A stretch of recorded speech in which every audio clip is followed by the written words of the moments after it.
Have you ever wondered about the health benefits of supplementing with ashwagandha? In the next couple minutes, I'm going to tell you all the health benefits that you need to know about to make a decision on whether you would like to use ashwagandha. So ashwagandha is about a 2 foot tall evergreen plant in the Middle East that's been used for like 2,000 years for holistic medicinal purposes. It's part of the Indian form of medicine called Ayurveda, which is just a holistic style of medicine which is believed to help improve mental health, physical health, improve your libido, amongst other things, reduce anxiety, stress, etc. But the problem is most people don't really know what ashwagandha is really good for. They hear a lot of things about it, but you don't really know why you should take it and if it really works. So I'm going to dive into a little bit of the body of evidence that shows what ashwagandha is good for and why I think certain people should take it. So back in 2003 at Calcutta University, a study was done on rats where they shocked the rats once a day, and the rats started secreting all sorts of stress hormones. They were extremely stressed.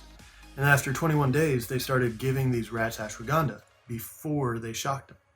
And the ashwagandha completely got rid of the stress even after the shock. Fast forward a few years to 2007, and they did a forced swim test and a elevated plus maze test with rats. They took the rats, they're group animals, so they hate being separated from each other, and they separated the rats. They put them in isolation. So these rats developed anxiety when being out in the open. On the elevated plus test, there's a part of the plus where you can hide if you're anxious. And then there's another part of the plus where you can be in the open. The rats, after they had been in isolation, wanted to be in the closed area because they were anxious. And in the forced swim test, they didn't swim, they just floated. After ashwagandha supplementation, they started swimming more.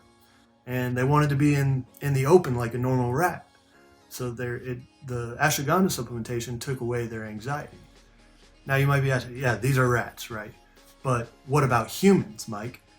Well, there's been a lot of studies done on humans also.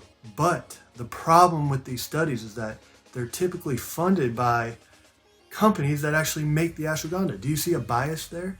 Companies that make a product are funding studies. However, that doesn't mean you have to completely disregard the studies. Even these studies showed that ashwagandha supplementation can actually reduce cortisol from 14 to 27%, which is significantly more than almost any other holistic herbal supplement that you can take. Now, I'm sure you've heard a lot of other things like testosterone and cholesterol and all these different things. So which of these have merit behind them? I'm going to give you the 5 most important benefits of ashwagandha, and then I'm going to give you the dosage that I think you should take. All right, so benefit number 1, it'll reduce your cortisol. Cortisol can have a detrimental effect when it's in your body for a long period of time. So you want cortisol levels to remain low most of the time. Ashwagandha has been shown in a lot of really well-designed studies to decrease cortisol levels. So if you're a stressed person and you might even have trouble sleeping, ashwagandha might be for you. The second thing is cholesterol reduction. So even normal populations who have a normal cholesterol, their cholesterol was reduced. And in people who have high cholesterol, it was significantly reduced. So if you have high cholesterol, ashwagandha might be something you look into. Number 3 is power output.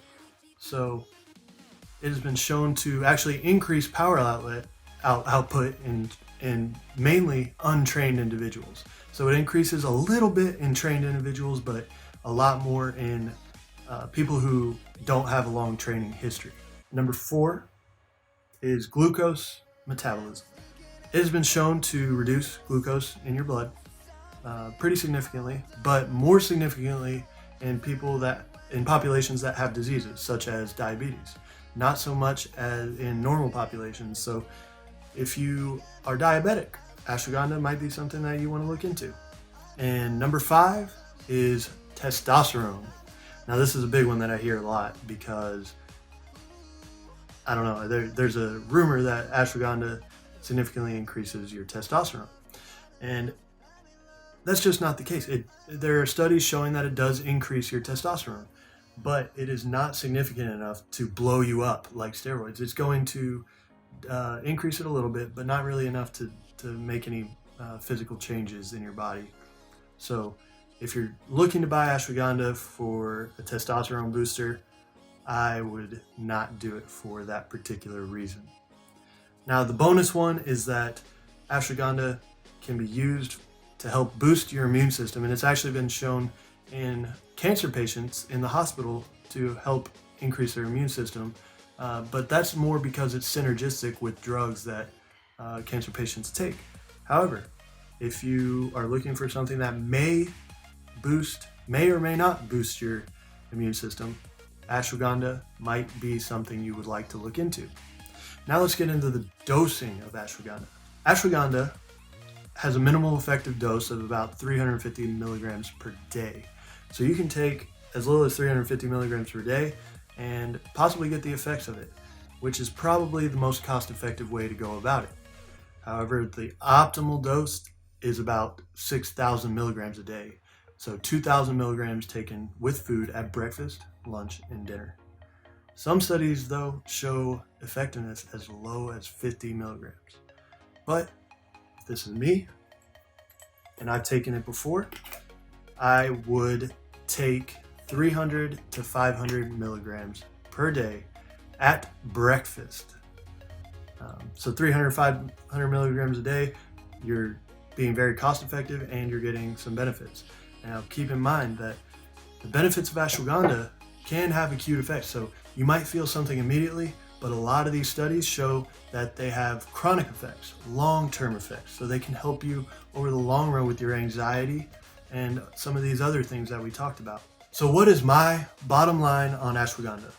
My bottom line on ashwagandha is that if you fall into one of the 5 categories that it actually has been shown to possibly help, give it a try. What do you have to lose? It's not been shown to be toxic in any of these studies, so give it a try, see if it works. Guys, I really hope you found this video helpful. I really tried to put some effort into the research behind it. If you did find it helpful, I really appreciate you smashing that like button, subscribing to the channel, and leaving me a comment. And help in the comment section, let me know how I can improve them in the future. I'd love to make these videos better for you and a good resource for you moving forward.